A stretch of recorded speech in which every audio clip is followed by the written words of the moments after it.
عزت میرے مجاہدین، بیان تو آپ نے ایسے بھی کتنے سنے، بیان تو ہو گیا استاد گرامی کا بے شک۔ تو ہمارے عزت میرے مجاہدین رحمۃ اللہ تعالیٰ علیہ، آپ فرماتے سن کہ بیٹا آپ تقریروں کا وقت چلا گیا، اب تو میدان عمل میں آنے کا وقت آ گیا، ٹھیک ہے؟ تو اس لیے آپ لوگ دلیر ہو کے بیٹھے ہیں، آپ لوگوں کے چہرے چمک رہے ہیں، تو وجہ یہی ہے کہ ہم کسی دنیا دار کمینے کے تو غلام ہیں کوئی نہیں، لوگوں کو مان دنیا دار کمینوں کی غلامی پر، ہمیں ناز محمد عربی کی غلامی پر، اور کسی دنیا دار کمینے کی غلامی کرنا کوئی ناز اور فخر کی بات نہیں، نہ نواز کی غلامی فخر ہے، نہ عمران کی غلامی فخر، نہ بھٹو کی غلامی فخر، اس کائنات میں اگر کسی کی غلامی فخر ہے تو وہ جناب محمد مصطفیٰ کی غلامی۔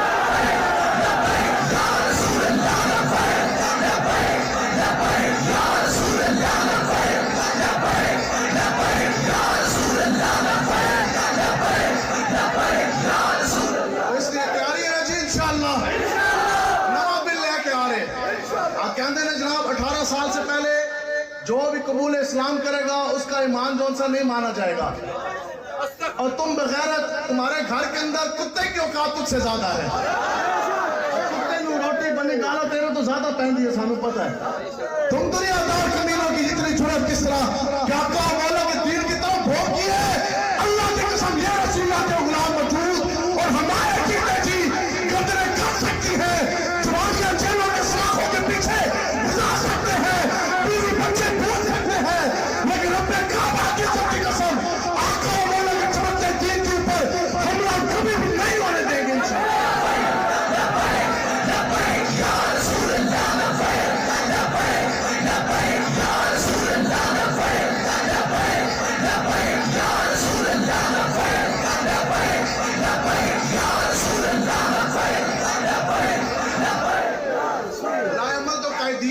مرکز انشاءاللہ، لیکن انشاءاللہ یہ وعدہ مسجد میں بیٹھ کر ایسا یہود و نور کا بل ہم نے پاس نہیں ہونے دینا۔ آپ کو پتہ اس بل میں کیا ہے؟ آپ کو پتہ اس بل میں کیا ہے؟ اس بل میں پہلی شکل یہ ہے کہ جس بندے نے بھی اسلام قبول کرنا ہے، ملک پاکستان ہے، اور یہ وہ ایسا بل انہوں نے پاس کیا، یہ تو امریکہ میں بھی یہ بل نہیں پاس ہوا، پوری دنیا میں کسی ایک ملک کے اندر یہ بل ابھی تک پاس نہیں ہوا، کسی ایک ملک نے ابھی تک یہ بات نہیں کی، تو ملک پاکستان جو بنا لا الہ الا اللہ محمد رسول اللہ کی بنا، ادھر ایسے یہودی دے ایجنٹ آگے پھر کہتے ہیں جی آپ ہمارے خلاف تقریر کرتے ہیں، تو پھر 4 شیڈیول، تو پھر جناب دہشت گردی کے پرچے، ہم نے کہا یہ جبر و قہر نہیں، یہ اس کو مسئلہ، آخر کس طرح ممکن کہ دہشت گردی کے مقدمات بھی ہوگئے، پرچے بھی ہوگئے، کڑیاں بھی ہوگی، پھر یہ رسول اللہ کے غلام کس طرح آگئے؟ اس تو پہلے اسی جاندے ساں تو مسجد اندروں فلن دی سی، جدو دہشت گردی دے پرچے جتے تو مسجد اندروں بھی فل، باہروں بھی فل، چھت پہ بھی بندے، اور بوڑھے بھی آگے، بزرگ بھی آگے، بچے بھی آگے، جوان بھی آگے، تو سب سے کہتے ہیں کہ ستم کر ادھر آ ہنر آزمائے، تو تیر آزما ہم جگر آزما۔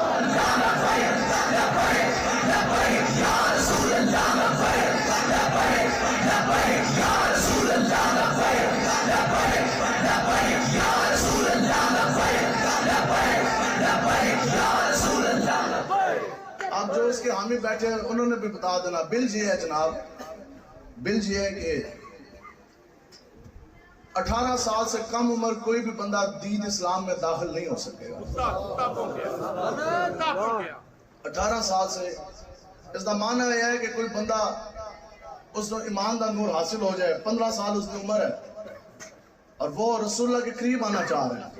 حضور کے دین میں آنا چاہ رہے ہیں، میرے مصطفیٰ پہ وہ آنا چاہ رہا ہے، ایک امینہ کہنے نے نہیں جی اس نے ڈھک دیا گا، تو یہ اسلام ہے، اس کی راہ تو تمہارا باپ بھی نہیں روک سکا۔ یہ تو ابو جہل اس کے کابینہ نے یہ کام کیا تھا، ابو جہل اس کا کابینہ کا کام کیسی، وہ مسلمانوں کے ایمان نہیں لانے دیتے تھے، اس لیے حضرت بلال حبشی کو جناب مار پیٹی نا، اس لیے باقی صحابہ کو انہوں نے ظلم ستم کیے، پھر آقا و مولا نے صحابہ کے ساتھ ہجرت فرما دی اللہ کے حکم سے۔ یہ جو ایجنڈا تھا یہ تو خدا کی قسم ابو جہل اور اس کے قبیلہ کا تھا، تو پس ثابت ہوا تمہارے کرتوتوں سے کہ تو ابو جہل کے نال والے جتنے بھی چمکے گرچے نے وہ ساری تیری قبیلہ ہے، ایجنڈا تو اس کا ہی ہے نا، اللہ کے رسول کی بات تو ہے کوئی نہیں۔ کتنا ظلم عظیم ہے، اس سے بڑا اور کیا ظلم ہے کہ اس میں بل میں یہ مجوز ہے کہ جناب کوئی بھی 18 سال سے نیچے کوئی بندہ ایک باری نہیں کہندے نے لاکھ باری بھی کلمہ پڑھے تو اس کا ایمان جو ہے وہ قبول نہیں کیا جائے گا، अब बताओ कि दुनिया में कौन है जो किसी का ईमान कबूल करने वाले? इनके पास क्या ये अथॉरिटी है? क्या इनके पास ऐसा इख्तियार है? ईमान इन कमीनों ने कबूल करना है या अल्लाह अल्लाह के हबीब ने कबूल करना है? आगे 18 साल से जो उम्र में बड़े हैं लोग, उनके लिए क्या है जी? अगर आप दीन इस्लाम में दाखिल होना चाहते हैं तो फिर आप एडिशनल सेशन जज को आप पेश होंगे, फिर उसमें तुम दरख्वास्त दोगे कि जनाब मैं दीन इस्लाम में दाखिल होना चाहता हूँ। उसके बाद 1 हफ्ते के अंदर अंदर वो आपकी तारीख डालेगा, और उसकी अपनी मर्जी है, हफ्ते की डाले, 10 दिनों की डाले, महीने की, 2 माह की। 1 हफ्ते के अंदर तारीख डालेगी, उसके बाद उस बंदे को बुलाया जाएगा, फिर उसके लिए 3 महीने जो से हैं वो बाकी दीन, जिसमें वो नसरानी था, अगर ईसाई था या यहूदी था,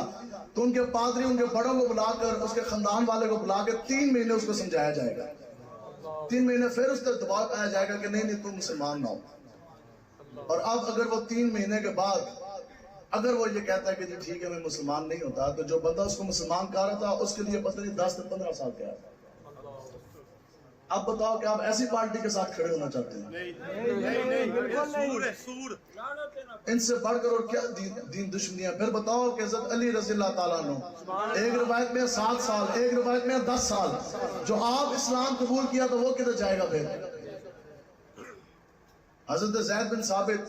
आपके बारे में क्या आपकी उम्र 13 साल थी। हजरत अनस बिन मालिक हुज़ूर अलैहिस्सलातु वस्सलाम के गुलाम रहे, आपकी खिदमत कर रहे, आपने 8 साल की उम्र में दीन इस्लाम कबूल किया। तो ये यहूदी उस टाइम बैठे होंगे तो कहते जनाब है ही कोई नहीं, ये तो आप काम कबूल ही नहीं कर सकते। तो कबूल तो जिन्होंने मालिकों ने करना था उन्होंने कर लिया।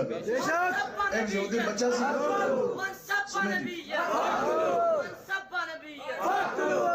एक यहूदी बच्चा था, तो अभी इस्लाम में वो दाखिल नहीं हुआ था, तो वो ना आका और मौला की बारगाह में आता था, आका और मौला की ज़ियारत करता, हाजिरी देता, फिर चला जाता, फिर आता, फिर हाजिरी देता, फिर चला जाता, फिर आता, फिर हाजिरी देता, फिर चला जाता। एक मरतबा आया नहीं, गैर हाजिर हो गया। आका और मौला हुज़ूर अलैहिस्सलातु वस्सलाम ने पूछा, वो एक यहूदी बच्चा था, वो आता था मेरी मजलिस में, करीम है ना फिर आका और मौला हुज़ूर अलैहिस्सलातु वस्सलाम, कैसी निगाह मुस्तफ़ा है। तो हुज़ूर फरमाया कि वो यहूदी एक बच्चा सी, वो आंदा सी तो आज कोई नहीं आया। तो साहबा ने अर्ज की थी कि या रसूल अल्लाह वो तो बीमार हो गया, खबर मिली है कि बीमार हो गया। अब देखो आका और मौला की फिर करीमी कैसी है। हुज़ूर अलैहिस्सलातु वस्सलाम, आका और मौला, मालिक मुख्तार, सरदारुल अंबिया, खातमुन नबीयीन, आप उठे और तमाम साहबा अपनी पाक जमात को भी हुक्म दिया जी उठिए तो चलिए यहूदी के बच्चे दिखा। उधर गए, अब वो यहूदी बच्चा बीमार है, आका और मौला सामने तिमारदारी फरमा रहे। अब ये कहते हैं कि जनाब 18 साल से कम सिन को आप कलमा नहीं पेश कर सकते, अगर वो मुसलमान हो जाएगा तो उसका ईमान जो सा वो कबूल नहीं किया जाएगा। आका और मौला हुज़ूर अलैहिस्सलातु वस्सलाम ने जब उसकी आदत फरमाई, फिर आका और मौला ने उसको इस्लाम की दावत दी, कलमा पेश किया। तो उसने क्या किया, वो कलमा पढ़कर आका और मौला के दायरे इस्लाम में, दीन इस्लाम में वो दाखिल हो गया। हुज़ूर इतना खुश हुए, हुज़ूर मुस्कुराए, हुज़ूर ने फरमाया कि आज ये जो बच्चे ने अब कलमा पढ़ा ना, दीन इस्लाम में दाखिल होने की बरकत से अल्लाह तबारक व तआला ने इसके ऊपर जन्नत लाजिम कर दिया और दोज़ख की आग को हमेशा के लिए हराम कर दिया। आज तो इमरान खान होना था, इसको पूछो फिर आका और मौला ने तो जनाब छोटे छोटे बच्चों के ज़बान मुबारक के ऊपर जनाब ला इलाहा इल्लल्लाह मुहम्मद रसूलुल्लाह जारी करवाया कि ना करवाया? ठीक है, तो ये आज वक्त है, तकरीरों का खुदा के सब वक्त चला गया, आज वक्त है, आज दीन इस्लाम के लिए खड़े हों। ये नमाजें, हज, ज़कात, सदक़ात, ये सारे अमल अपनी जगह पे मौजूद हैं, ठीक। लेकिन मुजद्दिद साहब ने फरमाया ना कि अगर एक इंसान पूरी जिंदगी आका और मौला हुज़ूर अलैहिस्सलातु वस्सलाम के नाम के ऊपर दुरूद शरीफ के नजराने भेजता रहे और जिंदगी के किसी एक हिस्से के अंदर ठंडे पेट बगैरतों की तरह आका और मौला की गुस्ताखी या तान को सुन जाए, तो अल्लाह तबारक व तआला तमाम इबादत और दुरूद शरीफ उसके मुंह पे मार देगा। तो इसलिए हमने आका और मौला की इज्जत नामूस की पहरेदारी के लिए खड़े होंगे जी इंशाअल्लाह। ये पर्चा हो गया तो फिर पीछे या और आगे, कड़ी लागी तो पीछे या और आगे, तो खाना हो गया तो